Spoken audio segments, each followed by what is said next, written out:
मौजूद हैं क्षेत्रीय विधायक ललित जी मीणा। आइए उनसे जानते हैं आगामी लोकसभा चुनाव को लेकर किस तरह की तैयारियां चल रही हैं और क्या माहौल है। हाँ सर, कैसी तैयारियां हैं और आज क्या कर? आज केलवाड़ा की हमारे 21 बूथों की बैठक रखी थी। 21 बूथों के हमारे बूथ अध्यक्ष, पन्ना प्रमुख, हमारे शक्ति केंद्र प्रभारियों को बुलाकर कैसे हमको 26 तारीख को एक एक वोट भारतीय जनता पार्टी को मिले, कैसे हमारे वार्डों में मीटिंग हो, उसकी सारी रूपरेखा बनाई। अलग अलग जिम्मेदारियां हमारे कार्यकर्ताओं को दी है। पहले से भी विधानसभा से भी वो लगे हुए हैं, पहले से भी उनको जिम्मेदारियां हैं, पर आज उनको वापस एक बार 26 तारीख को लेके जो मतदान प्रतिशत है, वो हमारा मतदान प्रतिशत जो विधानसभा में 80% रहा, वो पूरे इस लोकसभा में कैसे बूथ पर मतदान प्रतिशत ज़्यादा बढ़े और भारतीय जनता पार्टी कैसे प्लस हो, इसके लिए बैठक रखी है। वो कौन कौन से मुद्दे होंगे जिनको लेकर के आप जनता के बीच में वोट मांगने के लिए जाएंगे, आप कृपया इस पर रोशनी डालें। जो जनता के बीच में हम सारे भारतीय जनता पार्टी और हमारे सांसद साहब और नरेंद्र भाई मोदी के नेतृत्व में पिछले 11 साल से इस देश में सुशासन की सरकार है और पिछले 10 साल में इस देश में जो परिवर्तन हुआ वो पिछले 70 साल में नहीं हुआ। देश का जो आउटलुक IQ था वर्ल्ड लेवल पे, वो नरेंद्र भाई मोदी ने किस लेवल पे लाके बढ़ाया है। विदेश नीति में जो हमारे देश की एक पहचान बनी विदेश में, वो आपके सामने है। आज जो देश वीज़ा देने से मना करते थे, वो आज पलक पावड़े बिछा के खड़े हैं। आज इस देश में जो ज्वलन समस्या थी धारा 370 की, उसको ख़त्म करने का काम, उसका निराकरण बहुत शालीन तरीके से उन्होंने कोर्ट के माध्यम से हुआ और बिल्कुल उनको संविधान में अमेंडमेंट करके उसमें गृह मंत्री जी ने और प्रधानमंत्री जी ने आज उस कश्मीर को धारा 370 से मुक्त कराया।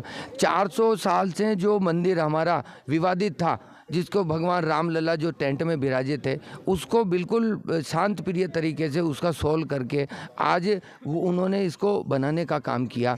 इस देश में भाईचारे को रखने का काम उन्होंने किया। इस देश की विकास जो हमारी 7वीं अर्थव्यवस्था थी, उसको 5वीं में लाने के का काम उन्होंने किया। ERCP योजना जिसमें 13 जिलों को शामिल किया गया है, उसमें मुख्य रूप से किशनगंज व सापा तहसील को जोड़ा जाए, इसको लेकर के किसानों की ये प्रचुर मांग है और इसके लिए आप किस तरह का प्रयास आप करेंगे ताकि ये क्षेत्र जो कि अब सूखाग्रस्त है, आने वाले समय में अगर पानी की व्यवस्था नहीं हुई तो पूरी तरह से यहाँ से पलायन होगा, किसान मजबूर हो जाएंगे। इसके लिए आप क्या प्रयास करेंगे?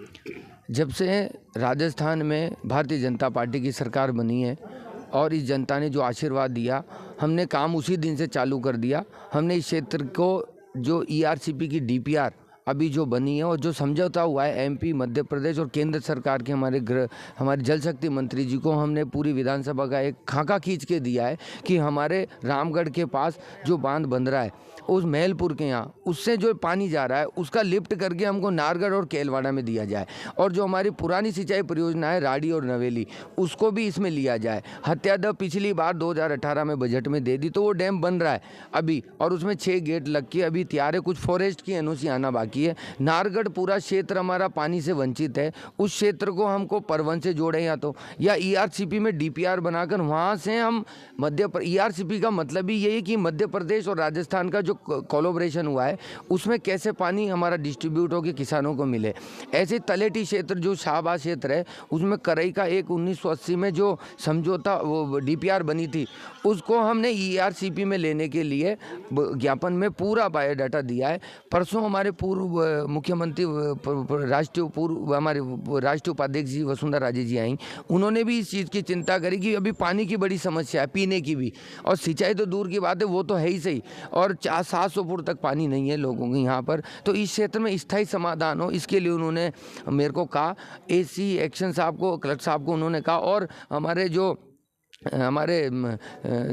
जयपुर में जो हमारे जुलाई में जो बजट पेश होगा उसमें हमारे इस क्षेत्र को ERCP में और जो लोकल प्रोजेक्ट है हमारे राड़ी, नवेली और करई, जो कूनू नदी, करई नदी, हमारी रेपी, उन नदियों पे हमारे 5-8 एनीकट बने हुए हैं, उनको कैसे ऊंचा किया जाए और ड्रिप सिस्टम पे उनको लिया जाए। ऐसे ही हमारा जो नवेली राड़ी, जो हमारा वो राड़ी और नवेली जो बरसों से इस क्षेत्र की डिमांड थी, उसको फॉरेस्ट में है, लेकिन उसको कैसे प्रपोज करके उसको लिया जाए बजट में। और हमारा हत्या दर पिछले 2018 के बजट में लिया तो आज वो बनकर लगभग उसको अभी साल 1.5 साल लगेगा बनने में, अभी उसमें पीछे फॉरेस्ट आना का क्लियरेंस बाकी है। तो इस क्षेत्र की पूरी रूपरेखा दोबारा हमने परसों ये बना के पूर्व सीएम साहब जो पधारी उनको कल दी है, उन्होंने उसका नक्शा भी मांगा है। तो अब कल 1-2 दिन में नक्शा बना के उनको देंगे ताकि जुलाई में जो बजट पेश हो वो हम। दिन भर की सारी अपडेट्स के लिए सब्सक्राइब करें राजस्थान कवरेज को और बेल आइकन दबाना ना भूलें ताकि आप रहे अपडेटेड हमेशा।